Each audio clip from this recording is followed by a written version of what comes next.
Добро вечер, гледате анализа. Добро вечер и за моите гости. Лево, како во парламентот, тоа зборувавме пред емисијата, Борис Крмов левица. Благодарам на поканата. Борислав. Добро. Бране Петрушевски, ВМРО ДПМН, десно се разбира. Благодарам за поканата. Благодарам за да сама беа поканети. Образложението зашто не доаѓаат дека е денеска премногу касно, иако беа вчера попладнето поканети. За една демократска дебата многу е важно да имаме и власт, и се разбира опозиција. Но сега, која е втората опозиција? Тоа ќе биде прашање до Борис Крмов. Инсистирате дека вие сте главната опозиција е тука, да. А не СДСМ. Иако за сега не побројност во парламентот, но да, апсолутно. Да. Добро, одиме со денешното судење за Кочани, трагедијата во Кочани. Тоа беше прекинато, што е скандал само по себе, заради тоа што обвинетите не добиле обвинение, интегрално обвинение. Она што стравува, особено семејствата, е дека ќе биде одолговлекувано и ќе подсетам и судиката, всушност, незината изјава беше, како кажа таа, од 5 месеци до 5 години може да очекуваме да трае процесот, да се очекува, тоа е од пред една недела, се очекува некаква пресуда. И за тоа ќе побарам коментар, но прво може со вас, Бране Петрушевски, што велите? Обвинителството е на удар. Обвинителството на удар. Генерално во Република Македонија правосудниот целокупен систем заедно со обвинителството, судството во континуитет добива негативни критики не само од домашната јавност, не само од домашната експертска јавност, меѓутоа и во генерално во скоро сите извештаи кои што ги добиваме од меѓународните институции. Факт е дека и не е нешто ново, што ќе го кажеме, дека во Република Македонија правосудството не е на едно ниво на задачата, која што треба да биде и, впрочем, затоа и имавме серија на обиди да најпрво апострофираме да сватат самите оние мал дел од судиите и обвинителите кои што се заробени од страна на актуелната опозиција, претходната власт, дека мора да се реформираат и дека мора да испорачат правда за граѓаните затоа што ја бараат. За конкретниот случај, видите за очекување дека бранителите на обвинетите ќе се фаќаат за сега можеби се ситници вака ја лаички да се изразам, меѓутоа тие немале обвинение. Меѓутоа факт е и дека не добиле интегрирано обвинение затоа што е споен случајот. А треба да се изјаснат дали се виновни или не. Апсолутно и така што ако гледаме повторно вината треба да сведеме кон активноста или неактивноста на судството, односно оние кои што требало да се завршат својата работа. Дали се во прашање службениците, дали се обвинителите, обвинителството? На крајот на краиштата е небитно. Зборуваме за еден систем кој што треба да функционира, еден систем кој што мора да испорачува правда. Дали сега се виновни судиите, службениците или кои да е, сепак тоа е еден систем кој што мора да функционира или треба да функционира како независен, барем уставно и законски поставен да биде како еден независен систем кој што треба да испорачува правда. Добро, ќе ве прашам и која е улогата на власта, заради тоа што велите дека е заробена од опозицијата, правосудството генерално, да. Но, ајде, Борислав Крмов, вашиот коментар ве молам.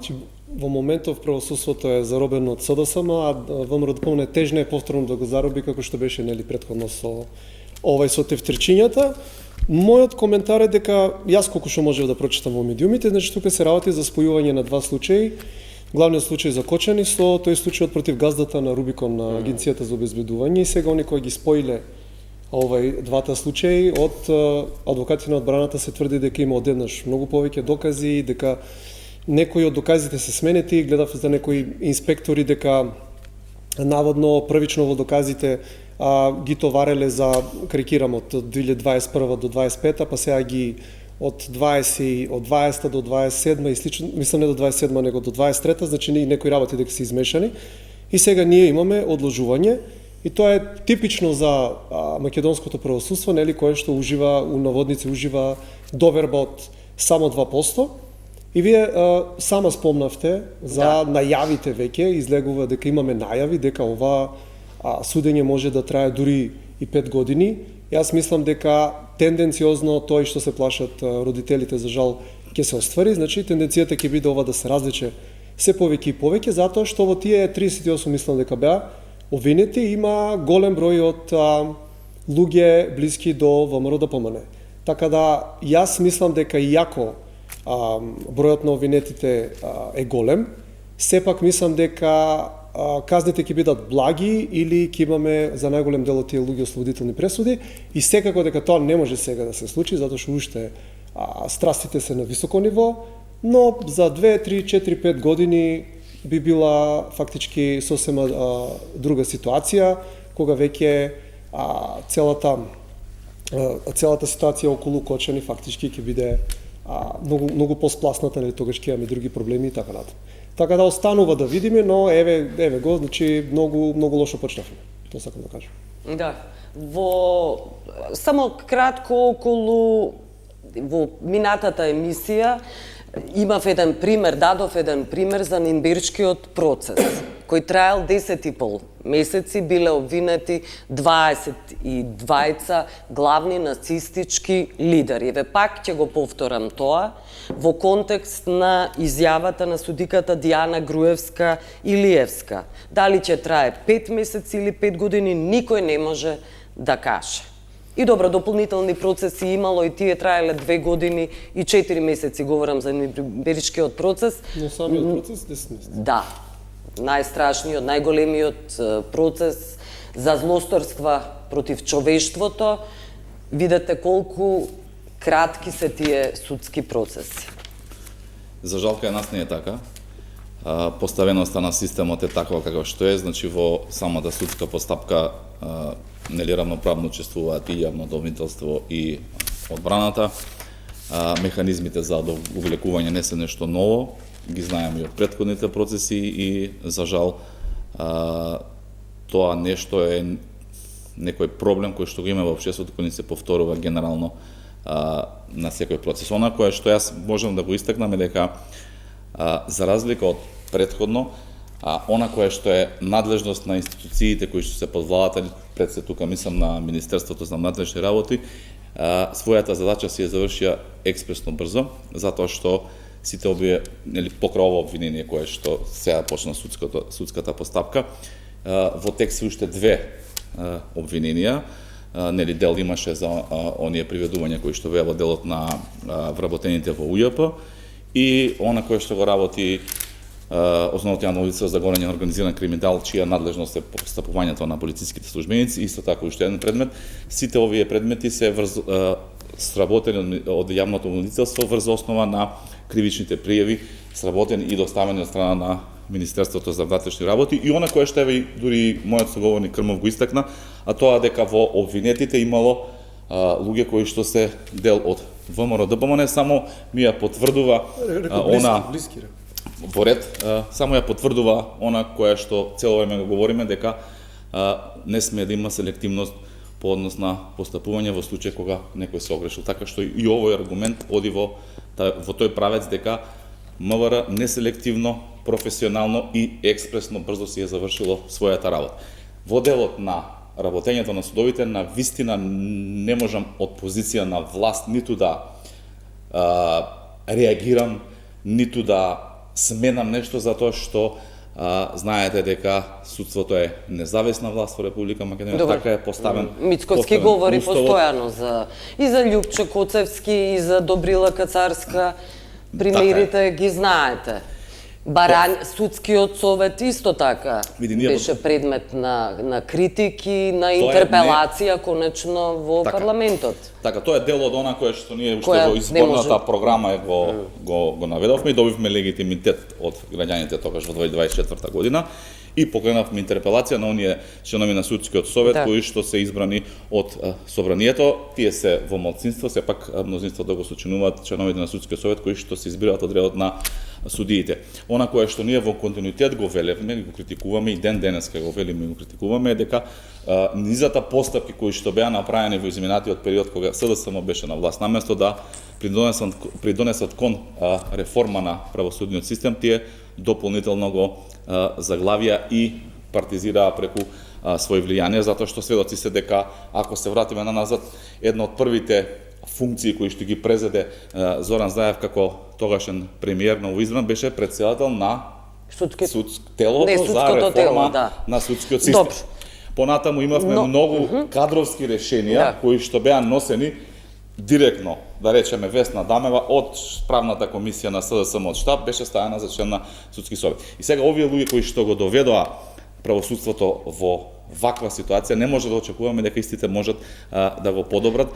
Впрочем, такви се извештаите кои што во континуитет ги добиваме и од меѓународни и од домашни експерти, и еве она која што последно барем го погледнав овие денови, а тоа е еден материјал кој што го доставува судскиот совет до собранието, тој извештаот за работата на судскиот совет, затоа што мора да знаеме дека судскиот совет е највисокото тело кое што избира и разрешува судија. И замислете на оваква состојба на судството, при овакви пресуди какви што ги имаме, при овакви процеси какви што ги имаме, со оваква доверба од 2% која што имаме, судскиот совет изминативе неколку години не разрешил ниту еден судија. Има казни парични, што е вака сега не е во доменот на она кое што е сериозна обврска и надлежност на судскиот совет, меѓутоа има некакви постапки, да речеме годишно тие добиваат 70, 80, 90 представки за непрофесионално постапување на судиите, од нив прифаќаат неколкумина и тие ги одбиваат и на крај ни судските лавиринти со жалби, со раздвекување на постапката, повторно ние доаѓаме до ситуација да ниту еден судија с неколку изминати години назад не бил разрешен. Така што во овој судски совет не може да ја промени сликата за правосудството во Република Македонија. Добро. Само уште една реченица. Во делот на јавното обвинителство мора да кажеме дека тука надлежноста на избор на републичкиот јавен обвинител е на собранието преку предлог од владата, така што легитимна е критиката на премиерот, на владачкото мнозинство во делот на работата на јавниот обвинител, затоа што впрочем бил избран по предлог на влада. Иако на претходна влада, меѓутоа согласно поставеноста на системот во Република Македонија, тој треба и мора да биде подложен на критика од страна на оние кои што го и номинирале и избрале. Добро, ајде Крмов, околу улогата на власта ме интересира ваш коментар.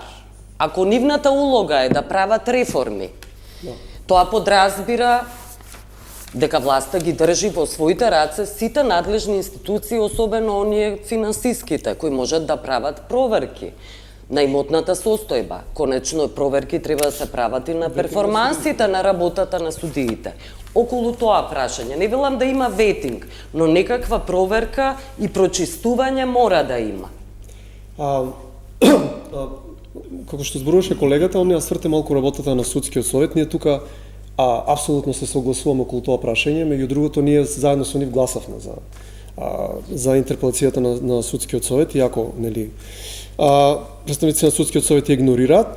Значи, ако тука зборуваме за реформи, па ја ќе се навратам, еве тука треба и можеби и денеска ќе зборуваме и за Гордана Јанкуловска, за низиниот случај во Страсбур. Значи, што е поентата? Поентата е тоа дека во главном и од 91 навака двете најголеми партии биле ВМРО, ДПМН и СДСМ, и ние убаво од бомбите видовме како едноставно не може извршната власт на тие две партии, кои што и двете партии го имаат создадено во систем, они тежнеат да имаат целосна контрола на судскиот систем. И затоа ние во судскиот систем ја имаме оваа ситуација каква што имаме. Имаме двете втерични, ќе повторам, едно што го имаше, што го користеше на времето ВМРО ДПМН, сега и потоа имаше нели тефтерче СДСМ заедно со Добрила Кацарска, кој што ги водеше сите процеси против функционерите на ВМРО ДПМН, како ги водеше нели сега. Убаво ги гледаме во Страсбур и за после да биде наградена и како кривичар, што е нешто невидено, да стане на највисокиот суд. Да, во највисокиот или вториот, ако е највисокиот суд, Врховниот суд, значи да стане член на Уставниот суд и едно време беше нели председателка.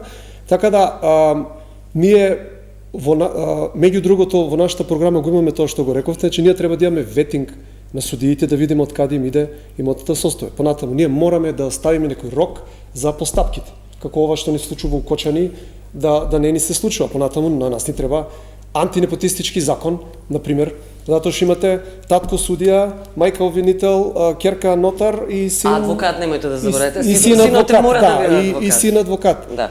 Потоа, ние имавме еден скоро пред некој месец предлог закон, кривична одговорност на судиите, која што порано постоела во законодавството, значи од Југославија, кој што после тоа е нели као случајно избришано. За жал тој закон не помина.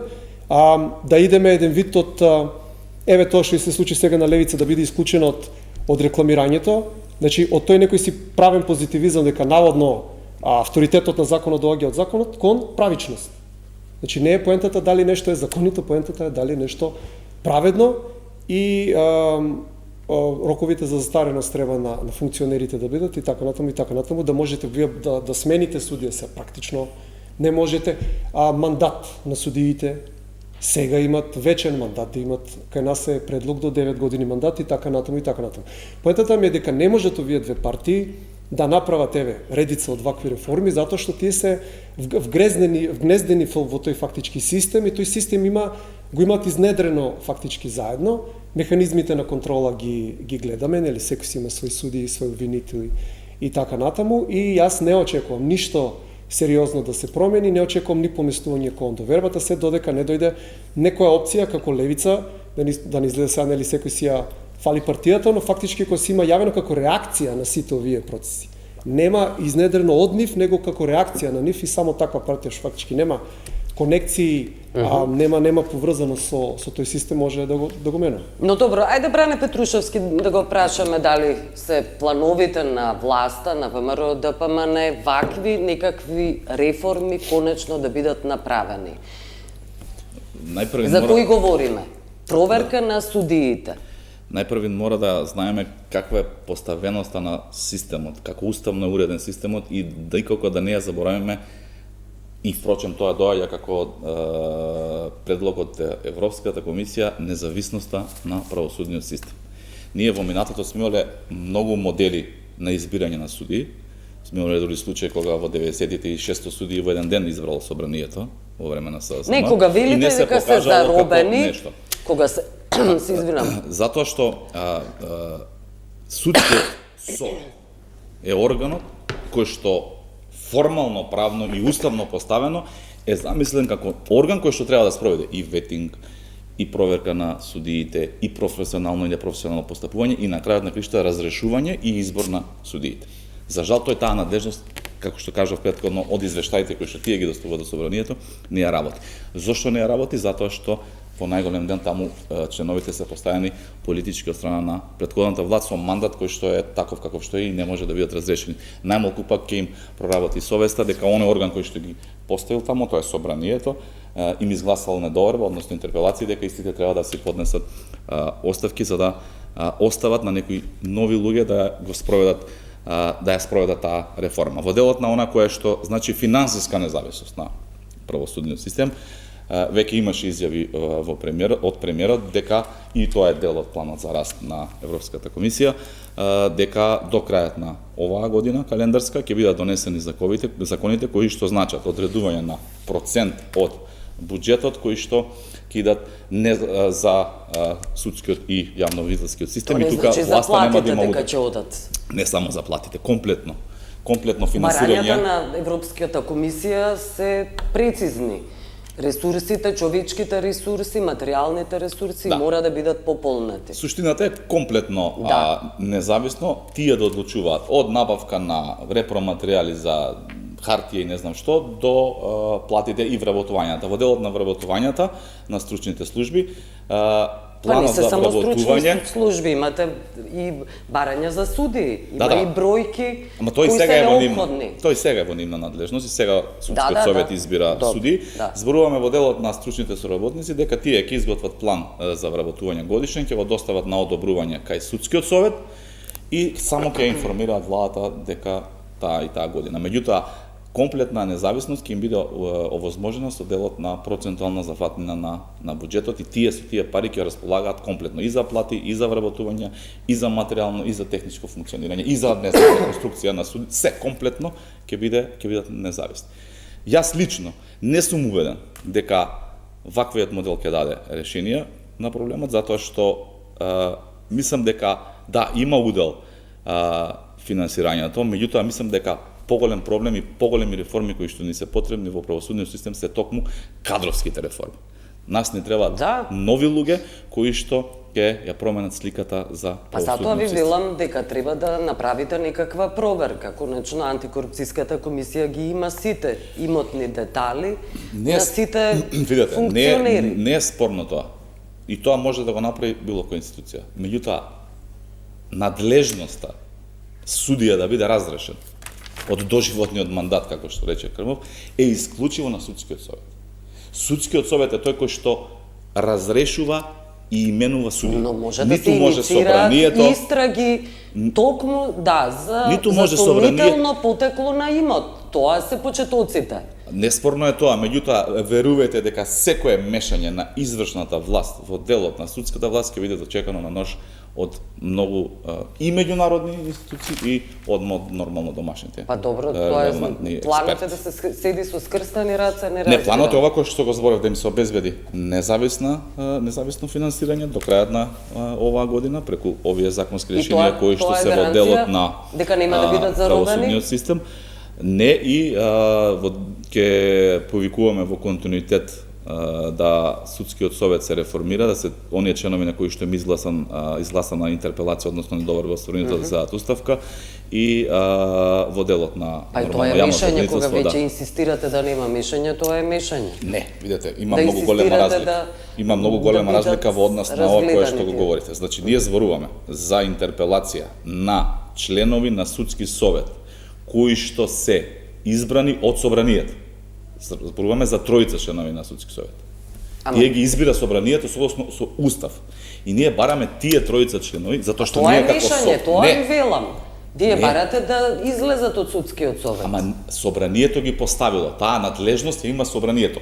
Другиот дел но не ги разрешува. Не. Другиот дел, членовите на судски совет се избираат од редот на судиите и тие го сочинуваат мнозинството во судскиот совет. Не се само тројца членови на судски совет. Зборуваме за многу повеќе. И мнозинството го сочинуваат. Не ме разбирате. Вие инсистирате да не се мешате, а од друга страна ќе инсистирате оние кои добиле интерпелација конечно да излезат од судскиот совет. Тоа е мешање. Не, вие зборувавте дека требало да се постапува по однос на судии. И јас ви зборам дека мешањето на извршната власт во делот на судиите, поставување и разрешување ќе биде мешање на извршната власт во судската. Јас говорам во делот на органот кој што се нарекува судски совет согласно закон. Собранието поставува тројца членови и следствено на тоа органот кој што те поставува, ти согласно закон можеш да му одговараш на тој орган за својата работа и нормалното орган да има право да те повика на одговорност за твојата работа. Јас сум убеден дека не постои, не само што не постои релевантен извештај и од меѓународниот домашна јавност, не постои човек во Република Македонија кој што верува дека овие членови на судски совет, донесени од штабот на СДСМ во судскиот совет, ќе направат реформа на правосудниот систем и ќе разрешат судии кои што непрофесионално постапувале. Добро. Крмов, кој е ред? И да се надоврзам, како да се дојде до независност? Ако се согласиме со колегата, по таа логика, на пример, ние би можеле да имаме интерпелација на уставен судија, затоа што ние и избираме и уставни судии, така, по таа логика. И исто да го третираме како немешање во сега во ингеренциите на уставниот суд. А што ми е мене поентата? Еве и судскиот совет мора да почитува закони, така. Значи, не дека ван законски функционира судскиот совет. Што значи да, и тоа е друго прашање. Седете се како избира претседател кога разрешува и така натаму. Со кјутеци, со шамари. Сакав да кажам, не извршната власт да се меша, туку тоа не е ни мешање, тоа е ингеренција на законодавната власт. Ако ние донесеме закони за ветинг, ако ја редефинираме, тоест мора да дефинираме флоскулата истакнат правник, така се, секој е истакнат правник, ако донесеме рокови за ако им ставиме мандат, ако им донесеме рокови за постапките и така натаму, тоа ќе мора, може и реформа на самиот судски совет, значи тоа ќе мора да го почитуваат членовите на судскиот совет. Значи ние нужно мораме преку законодавната власт нешто да реформираме. Тоа ми е поентата. А јас тука не гледам дека има волја и дека има желба. И сега ја бидел уште понатаму, дека дури како прво се потребни нужно реформи преку законодавната власт, значи нови закони. Второ, дури да ги избереме најдоблесните, најпрофесионалните судии во судскиот совет, јас мислам дека ефектот сигурно ќе биде подобар, да речеме, од овој судски совет, но нема да биде тој ефект ние што го посакуваме. Зошто? Затоа што тоа делува на како еден вид на комора, имаме лекарска комора, адвокатска комора, ние имаме слични ситуации кај што лекари не сакаат да се судат у наводници самите себе, адвокати не сакаат да се судат у наводници самите себе. Утре, валјда тоа е инстинктивно некое чувство дека може тие да дојдат на унаводници нели обвинителна клуб. Не саѓате, значи па секаде во светот доаѓаат. Да, што значи сите си лојални фели едни на други, да, но и затоа ми е поентата дека ние не можеме да очекуваме од било која фела, а и од судската фела сама себе да ги спроведе реформите или сама себе да е онака ригорозна кога се работи за колеги кои што некои лично ги знаат и слично, значи ние мораме прво да се интервенира. Да, законски измени, апсолутно да. Па потоа можеме да се подпреме до некаде и на судскиот совет, секако со каде попрофесионален со попрофесионални членови, сакам да кажам, одовиеше се моментално. Токму тоа го говорев. Во делот на оние реформи кои што се дел од планот за раст на Европската унија и оние закони кои што треба да бидат донесени до крајот на годината, спаѓаат, мислам дека 7 закони се во делот на правосудството, коригирате ме грешам, а мислам дека се 7, еден од тие закони е и законот за судскиот совет. И таму ќе имаме можности, еве и со колегата Крмов да дебатираме во собранието. Дел од овие работи кои што ги напомена веќе ќе бидат инкорпорирани во тој закон. Дел од овие работи се добри да дојдат и како предлози, како амандмани кои што можеме да разговараме и доколку се прифатливи да ги вметнеме во законот. Меѓутоа ние ќе имаме сет на реформски закони до крајот на оваа година. Мислам дека првиот дел од неговата дебата ќе биде испочитувана во многу скоро време. Во делот на вториот дел не би се сложил со колегата Крмов дека сега колегијалноста толку преовладува. Јас мислам дека доколку ги поставиме правите луѓе кои што се најдобрите правници, условно кажано, во Република Македонија, кои што имаат интегритет, кои што имаат знаење, кои што имаат вештини, мислам дека ќе им преовладува професионалноста и мислам дека многу подобро ќе постапуваат од ова кое што го имаме до сега, а тоа е она кое што го реков, дека за неколку години изминати ние нема разрешено, мислам судскиот совет се извинувам, нема разрешено суди во онолкав број во колку што треба, има една-две постапки кои што се заглавени низ судските лабиринти. Во делот на ова, покрај, да повторам, независноста финансиска на правосудниот систем, покрај независноста која што веќе уставно е дефинирана во претходниот период, ќе биде и реформата на правосудниот систем во делот на законското постапување. Меѓутоа, без вистински професионалци на вистински места, се сложувам дека нема да успееме во делот на реформата. Ниту една власт, која власт сакате да види. Доколку таму не се реформираат и не дојдат најдобрите професионалци, ние успешна реформа во ниту еден сектор, вклучително и во правосудниот, нема да има. Само краток коментар. Ама еве, ако донесеме да речеме закон, кој што ние имаме ставено у програмата, значи да се разрешуваат суди со 3 застарени предмети или ако изгубиле предмет во Страсбур, ќе мора и судскиот совет тој судија да го разреши така. Ние моментално немаме таква работа. Ако сметаме дека нели, ако некој судија тенденциозно веќе остава или или тенденциозно или од мрза или од неспособност или од било што да му застаруваат десетици случаеви и губи случаи во Страсбур, онда со кое право е на местото на кое што е. А тоа можеме преку законодавната власт. Тоа ме е поентата. И тогаш судскиот совет ќе биде приморан тие суди да ги разрешува или тие суди ќе мора да бидат каде поажурни, повеќе да внимаваат и слично, за да утре не бидат разрешени. Вака е преголема слобода оставено и гледаме дека тоа едноставно не функционира. Платите ќе бидат зголемени заради тоа што премиерот Мицковски инсистира дека не смее да добијат поголеми плати.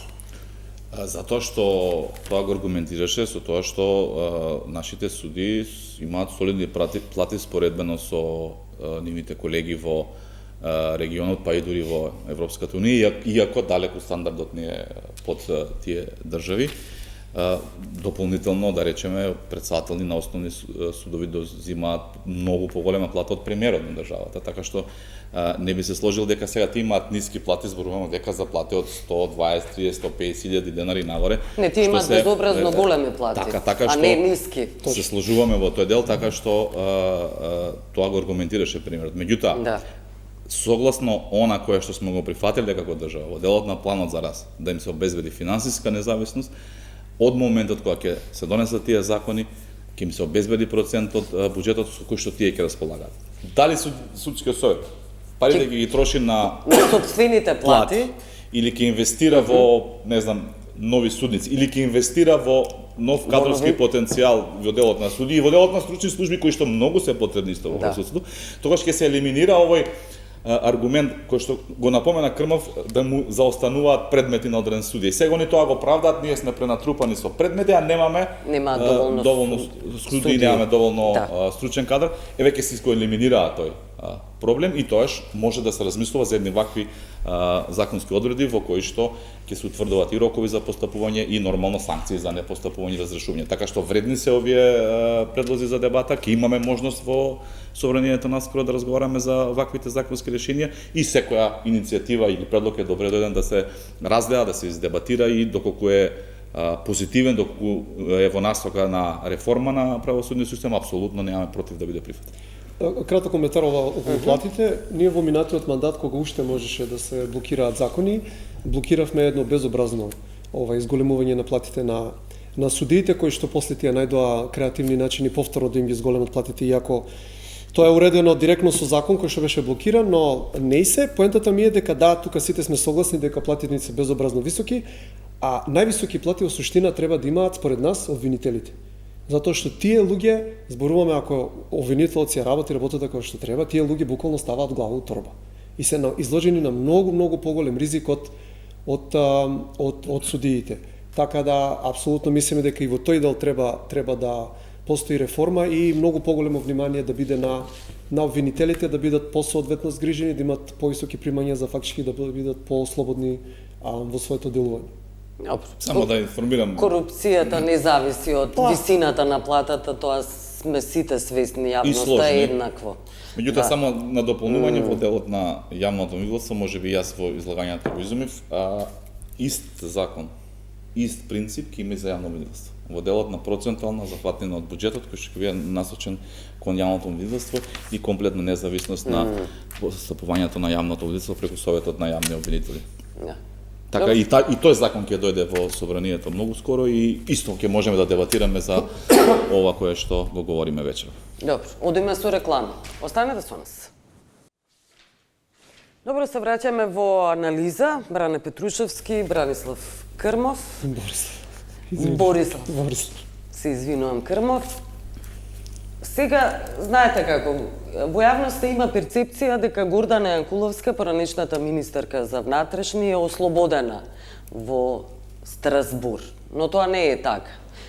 Според информациите, ова е некаква прва фаза, се отвара случајот, треба да владата, според овие информации кои ги добивме, треба да одговори на десетина прашања. Тоа се забелешки на Јанкуловска, поврзани со право на фер судење, користење на бомбите како доказ, сето тоа што таа го оспорува практично, право на одбрана, на еднаквост од оружјата, на независен, непристрасен суд. Се работи за тенк судскиот процес. И сега повторно сите стрели се фрлаат кон Кацарска. Она што говоревте, заробени од опозицијата, се судиите, сега велите тефтерчињата од Груевски се префрлија кај СДСМ, во рацете на СДСМ. Неспорен е фактот дека Добила Кацарска имаше моцкавичен раст во кариерата во време на СДСМ и дека беше судијата извршител на наредбите на тогашната власт, Заев и тие луѓе околу него. Добила Кацарска е, да речеме, единствен пример во светот каде што е судија станал председател на Уставен суд, односно судот кој што изрекол казна претходно, затоа што таа имала казна од Уставниот суд за токму за постапување по однос на судења. Таа го судеше и 27-ми и сите тие случаи кои што и во јавноста се третираат како политички прогон, вклучително сега и за овој случај. Она кое што е добро, она кое што е успех за поранешната министерка е дека незиниот предмет не е отфрлен. Тоа значи дека во прва фаза, во првиот филтер е поминато како суд кој што е надлежен, како сомненија кои што основани сомненија постојат и истите треба да сега бидат ги отвора. да бидат отворени и сега судот нормално ќе поставува прашања до владата, ќе добива одговори и во втора фаза треба да одлучи дали ќе почне судењето, дали ќе го прифати предметот за судење или не, така што од оние информации кои што јас ги имам, мислам дека тој предмет е релевантен и издржан и мислам дека таму ќе има завршница онаква како што очекува подносителот. Второ е многу битно да се знае дека ова не е нешто прво кое што нас не се случува во делот на Европскиот суд за човекови права. Ние веќе имаме неколку пресуди претходно и за делот на оние кои што се обвинети и осудени од 27-ми и за други случаи, така што тоа е само уште еден аргумент на она кое што ние во континуитет го говориме изминатиот период, а тоа дека судството е и tekako заробено од страна на СДСМ и сите тие постапувања биле по наредба на СДСМ и на име на тоа потоа добиле функции кои што до ден денеска ги извршуваат. Јас сум заложник на правдата, сакам правдата секогаш да излезе на виделина, доколку некој се огрешил пред законот, апсолутно кој да е во оваа држава треба да одговара, но меѓутоа исто така и оној кој што бил неправедно суден мора да си ја докаже својата невиност. За жал, казните не може да се вратат кои што биле одлежани, она кое што е доживеано во тој период никако не може да биде надоместено, меѓутоа барем сатисфакција за она кое што го проживеале. Така што она кое што можам да го констатираме дека апсолутно нашето правосудство со право ја под наводници ужива довербата од 2% кое што ја има помеѓу граѓаните. Добро. Ова не е ли притисок кон судството? Го читавте извештајот на Европската комисија? Да. Повторени изјави од страна на високи политичари представуваат непримерно влијание или застрашување. Да, тоа е една од забелешките. Ова е одлука на Европскиот суд. Избрани политичари и владини представници ескалираа нивната реторика, ескалираше реториката на англиски. Е пред мене на избрани политичари, на владини представници за преземање на дејства против суди и обвинители за кои ги обвинуваат дека се корумпирани. Значи, овие два цитати се од извештајот на Европската комисија. Ваквите ставови за Кацарска повторно можат да бидат ставени на во следниот извештај на Европската комисија. Ве загрижува ли тоа? Спремни сме да го преземеме тој ризик. Јас и пред некој ден имав говор во собрание по однос на Добрила Кацарска, зашто имаше и реакција од Уставниот суд. Мислам дека доколку имавме суди кои што се професионални, кои што постапуваат професионално и врз основ на словото на правото и законот, ке немаше вакви реакции од страна на никој, меѓутоа очигледно дека тоа не е така. Јас не можам да не коментирам она кое што... како судела Кацарска во случајот со Јанкуловска? Па еве гледаме... Кога не е завршен тој случај во Страсбур, за да може... И дури и тогаш не смеете да коментирате. Заради тоа што се смета за притисок, тоа го знаеме.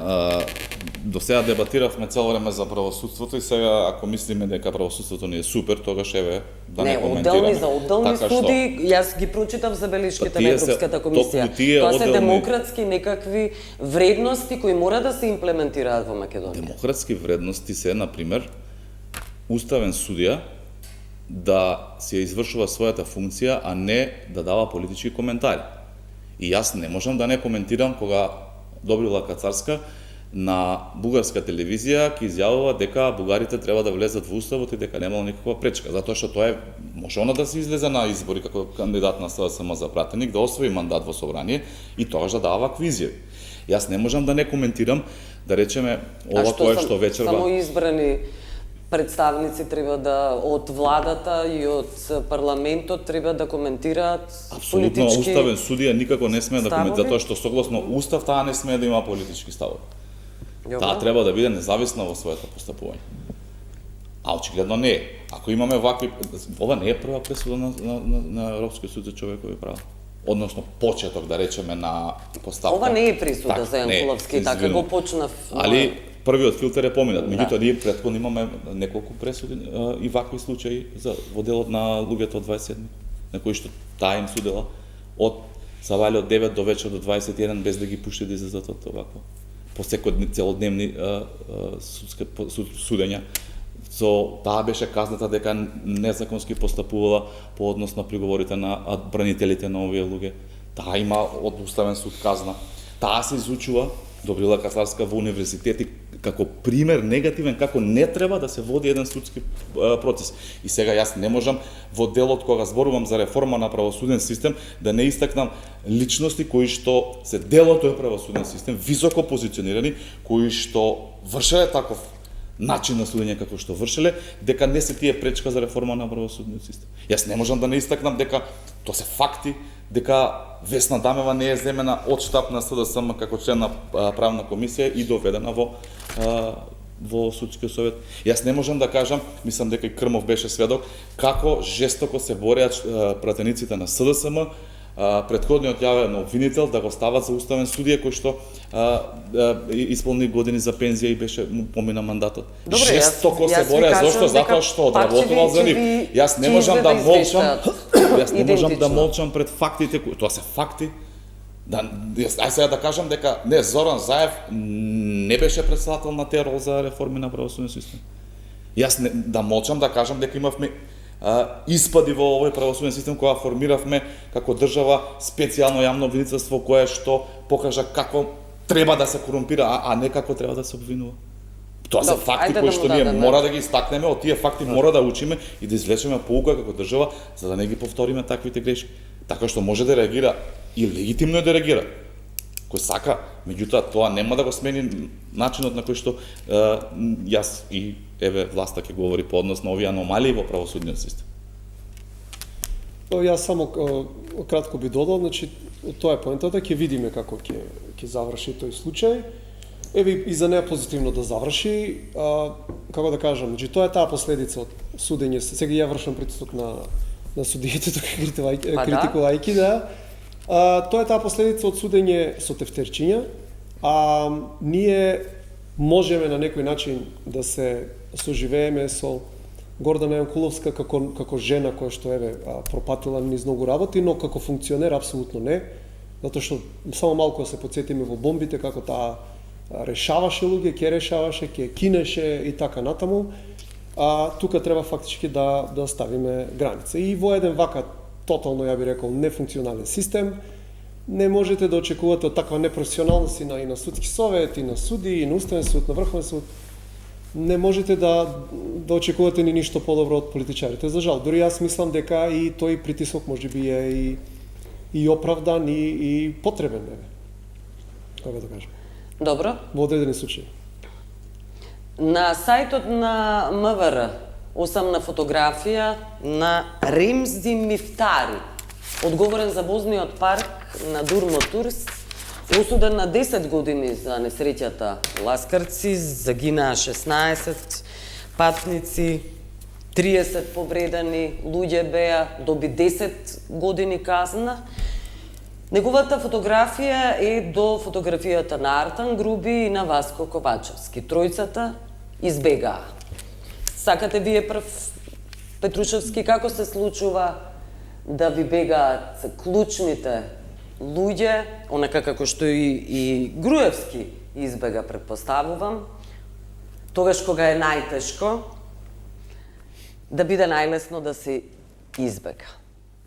Па очигледно и тоа е еден пропуст на системот кој што го имаме и механизмите за обезбедување на обвинетите и осудените МВР не случајот влегува во ливото и механизам. МВР постапува по наредби кои што ги добива. МВР не ниту суди, ниту обвинува. МВР постапува по наредби на соодветни надлежни институции во делот на обезбедување доколку е тоа побарано од нив на такви личности. Меѓутоа, очигледно мора да знаеме уште една работа.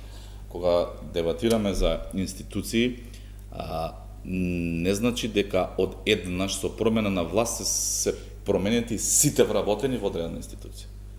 Не значи дека сите полицајци, сите инспектори, сите вработени во Министерството за внатрешни работи се променени. Апсолутно во тоа да бидете убедени.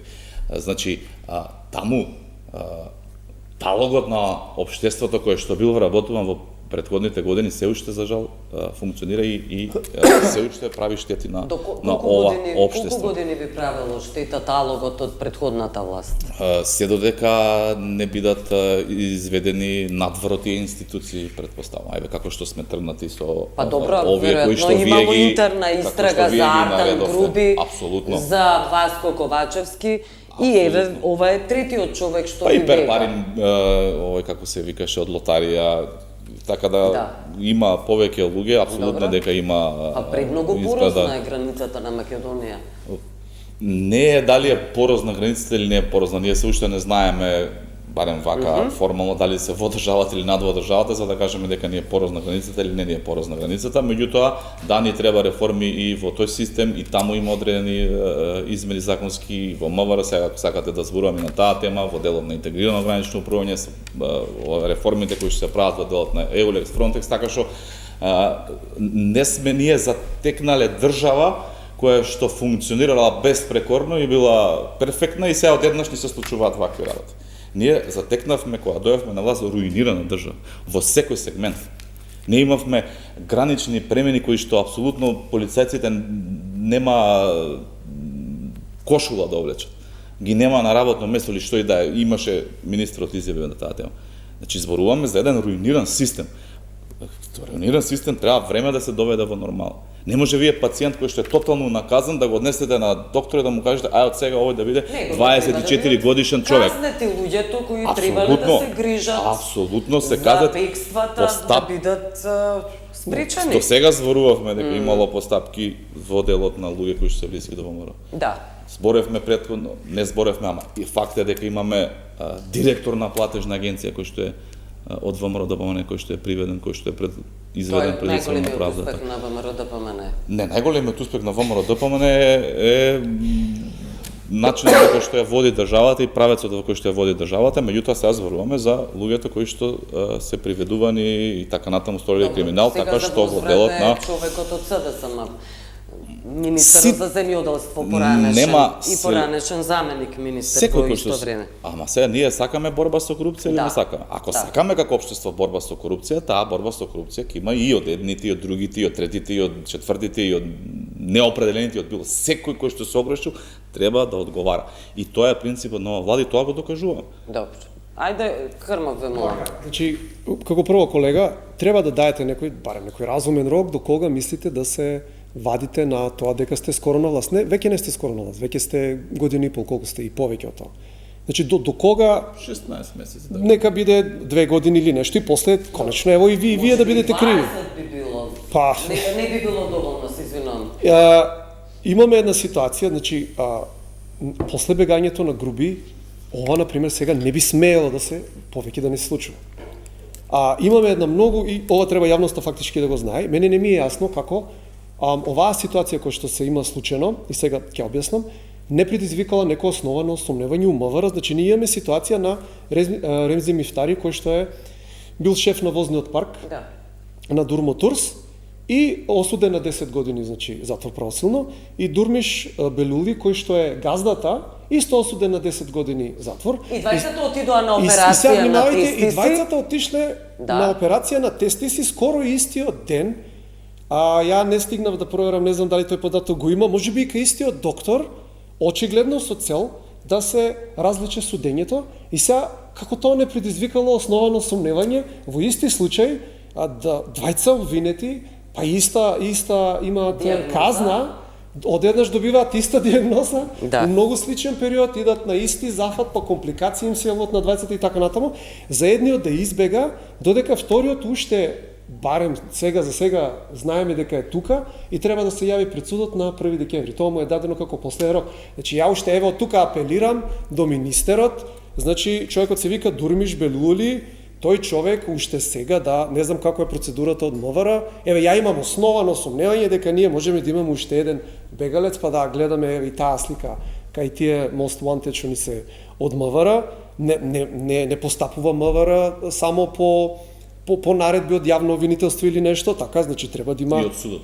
И од судот, да, значи треба да има и како основано сомневање. Не ми е јасно како ова не предизвикало сомневање и како ние тој, значи се на нас како да речеме втор, трет ешалон некако можно е да завршат во затвор, прв ешалон нас ни бега, значи никако прв ешалон да одговара во оваа држава и ние повторно еве и некои бизнисмени како овие тука посочените кои што се со длабоки политички врстки, еве повторно ни бегаат. Значи јас еве апелирам и до министерот да не дозволиме еве и Дурмиш Белули да избега поутре на друга емисија за него да зборувам. Пошто мене ми е многу сумнителна цела оваа статија. Го Се слушате приклучувам апелот? кон апелот Се на Крмов, приклучувате еве, што кон друго да кажа. Добро. Инаку, ако Да, имаш не би основани... смело да се Апсолутно случи. и во делот на, еве уште едно, значи, не е баш така како што го кажа Крмов, меѓутоа, како секој совечен граѓанин, доколку имаш основно сомнение дека некој сторил криминал, апсолутно треба да одиш во јавно обвинителство и да пријавиш. Тоа не е, тоа обврска на секој еден граѓанин, така што тоа е барем јасно. А во делот на апелите, еве јас се приклучувам кон апелите да се обезведат, да се обезведи конкретно личноста. Да. Се надевам дека и овие други кои што се на потерница ќе бидат обезбедени и ќе си го добијат она кое што заслужено си го пресудил судот. Па имаме уште неколку емисии. Аца Лукас веќе ви го најавив како можна тема, скандалот со Аца Лукас и прашањето, клучното прашање, зошто беше прекинат така наречениот концерт на Аца Лукас во Кавадарци, па една 50 минути пред завршувањето, наместо да биде на почетокот. Кога било на почетокот требало да биде констатирано дека тој човек нема никаква дозвола, дека има иако имаше разни бројки од 700 до 400 луѓе, а требало да бидат само 200 присутни. Може би е... Јас најпрви се чудам после се што ни се случи во државата. Се чудиме, да, како тројцата. си дозволуваат одредени газди на угостителски објекти да ги повторуваат тие, тоа не се грешки веќе, тоа се сериозни недоследности. Но требале да бидат спречени. Видете, мислам дека малку погрешно ги поставуваме работиве. Добро. Значи, секој еден, во секоја држава во светот, во секоја држава во светот, ако некој наумел да стори криминал, тој ќе го стори. Не може да ги обвинуваме институциите зошто не спречиле криминал во смисла на насилство. Па после Кочани Значи, мора да бидат свесни за секој настап. Меѓутоа, зборуваме дека Добро.